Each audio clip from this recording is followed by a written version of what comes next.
Hello everyone. స్వచ్ఛమైన గేదె పాలతో కమ్మనైన రుచి వచ్చేలాగా పర్ఫెక్ట్‌గా జున్నును చేయాలి అనుకుంటున్నారా?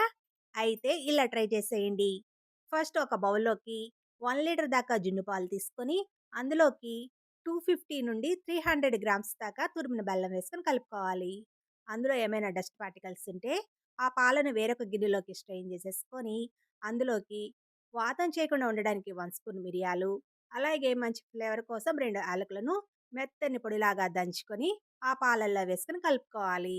ఇప్పుడు ఆవిరి మీద 20-25 నిమిషాల పాటు లో టు మీడియం ఫ్లేమ్‌లో ఉడికించుకొని స్టవ్ ఆఫ్ చేసేయాలి. అంతేనండి. జున్ను అయితే కనుక పర్ఫెక్ట్‌గా రెడీ అయిపోతుంది. ఇప్పుడు చల్లారిన తర్వాత వేరొక ప్లేట్‌లోకి డీమోల్డ్ చేసుకొని మీకు నచ్చిన షేప్‌లో పీసెస్‌గా కట్ చేసుకోవడమే. మీరు ఫస్ట్ టైమ్ ట్రై చేసినా గూడా చాలా బాగా వస్తుందండి. టేస్ట్ మాత్రం నెక్స్ట్ లెవెల్ అంతే.